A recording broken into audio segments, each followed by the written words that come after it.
नमस्कार दोस्तों। आज की टॉपिक है हमारा शिक्षा का उद्देश्य क्या है। हम सभी ने शिक्षा प्राप्त की है, किसी ने स्कूल में पढ़ाई की है, किसी ने कॉलेज में, किसी ने किताबों से सीखा है और किसी ने ज़िंदगी से।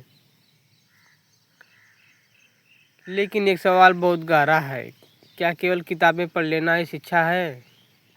अगर कोई व्यक्ति बहुत पढ़ा लिखा है लेकिन उसके भीतर समझ नहीं है, अगर उसके पास बहुत सारी डिग्रियां हैं लेकिन वह अपने जीवन को नहीं समझता, अगर वह बहुत कुछ जानता है लेकिन खुद को नहीं जानता, तो क्या हम उसे वास्तव में शिक्षित कर सकते हैं?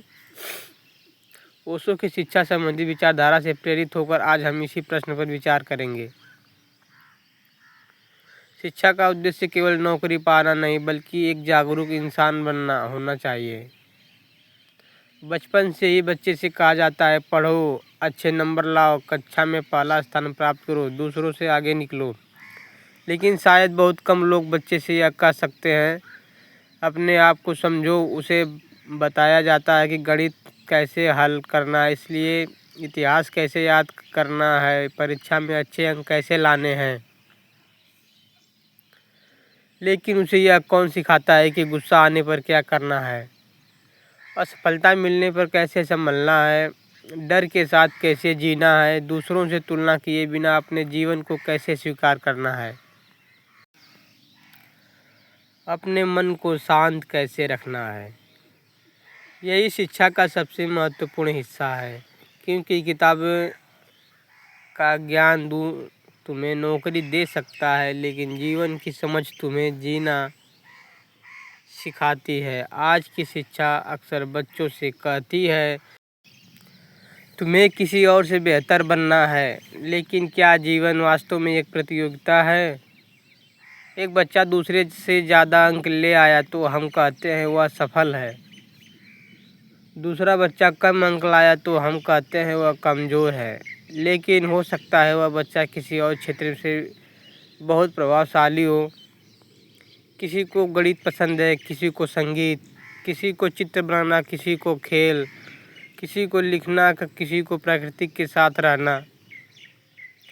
हर बच्चे के भीतर कुछ अलग अलग है। इसलिए शिक्षा का काम यह नहीं होना चाहिए कि हर बच्चे को एक जैसा बनना दिया जाए। शिक्षा का काम होना चाहिए हर बच्चे के भीतर छिपी हुई संभावनाओं को पहचानना। एक फूल को देखिए, गुलाब को देखकर हम यह नहीं कहते हैं कि उसे कमल जैसा बनना है। कमल को देखकर हम यह नहीं कहते हैं कि उसे गुलाब जैसा बनना है। चाहिए दोनों लोग अलग अलग हैं और अपनी अपनी जगह सुंदर है। इसी तरह हर बच्चा अलग है, उसकी बुद्धि अलग है, उसकी रुचि अलग है, उसकी गति अलग है, उसकी प्रतिभा अलग है। इसलिए अगर हम बच्चों को लगातार एक दूसरे से तुलना करते रहेंगे तो हम उनके भीतर हीन भावना पैदा कर सकते हैं।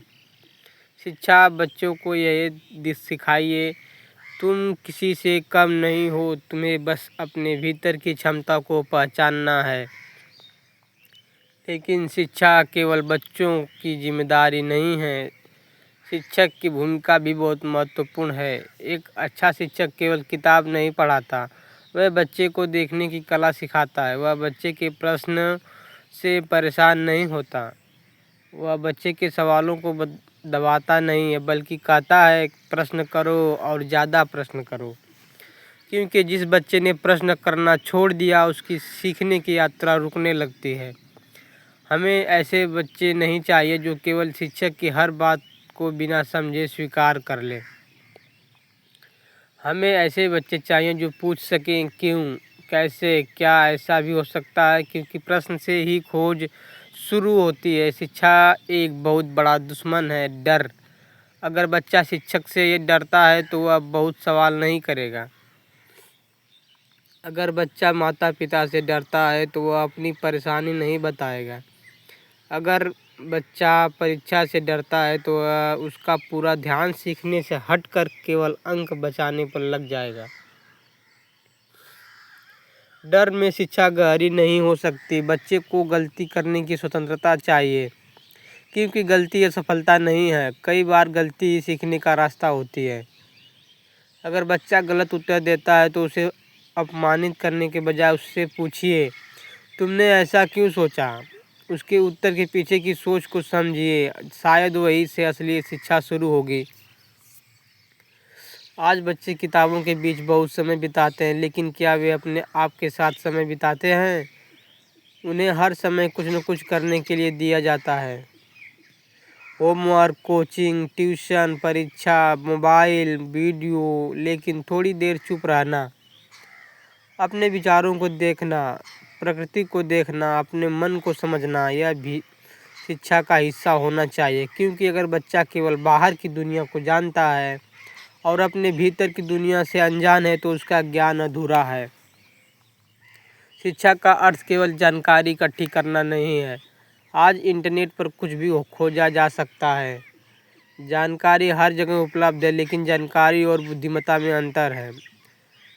जानकारी बताती है क्या है, समझ बताती है क्यों है, और बुद्धिमत्ता बताती है इस ज्ञान का उपयोग कैसे करना है।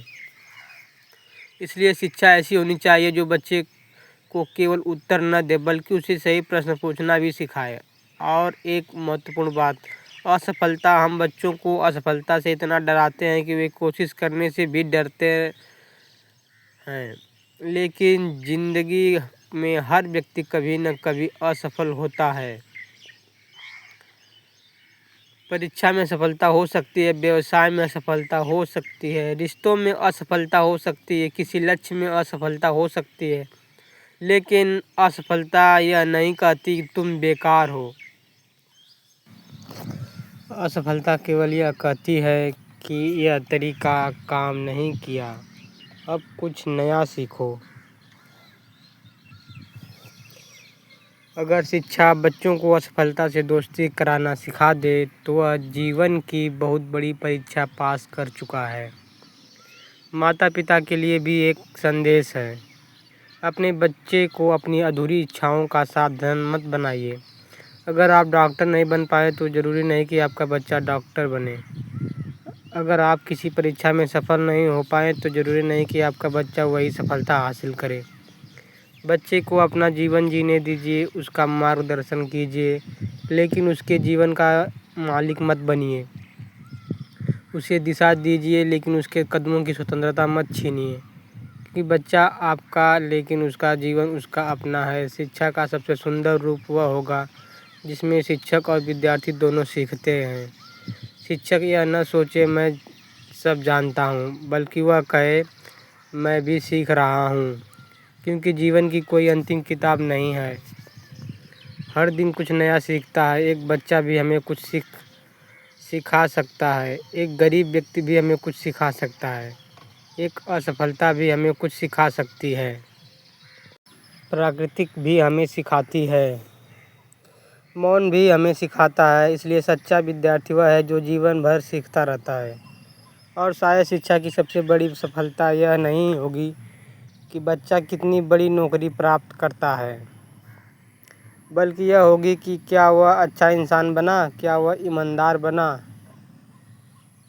क्या वह संवेदनशील बना, क्या वह दूसरे के दुख को समझ सकता है, क्या वह अपनी गलती स्वीकार कर सकता है, क्या वह अपने मन को देख सकता है, क्या वह बिना किसी कारण दूसरे को चोट पहुंचाने से बच सकता है। अगर हाँ तो शिक्षा सफल हुई। आज हमें ऐसी शिक्षा की ज़रूरत है जो बच्चों को केवल प्रतियोगिता के लिए तैयार न करे, बल्कि जीवन के लिए तैयार करे। उन्हें केवल कमाने की कला न सिखाएं, बल्कि जीने की कला भी सिखाएं। उन्हें केवल बोलना न सिखाएं, बल्कि सुनना भी सिखाएं। उन्हें केवल जीतना न सिखाएं, बल्कि हार को स्वीकार करना भी सिखाएं। उन्हें केवल दूसरों को समझना न सिखाएं, बल्कि स्वयं को समझना भी सिखाएं। तो आइए शिक्षा को केवल स्कूल की 4 दीवारों तक सीमित न रखें। बच्चे को प्रकृति से सीखने दें, प्रश्न करने दें, गलतियां करने दें, सोचने दें, खोजने दें, और सबसे महत्वपूर्ण बात, उसे स्वयं बनने दें। क्योंकि शिक्षा का अंतिम उद्देश्य यह नहीं कि बच्चा किसी और जैसा बन जाए। शिक्षा का उद्देश्य वह अपने वास्तविक स्वरूप को पहचान सके। जिस दिन एक बच्चा अपने भीतर की क्षमता को पहचान लेता है, जिस दिन वह दूसरों की नकल छोड़कर अपनी राह खोज लेता है, जिस दिन वह डर के बजाय जिज्ञासा से जीवन को देखता है, उस दिन शिक्षा वास्तव में शुरू होती है। और शायद यही वह शिक्षा है जिसकी आज सबसे ज़्यादा ज़रूरत है।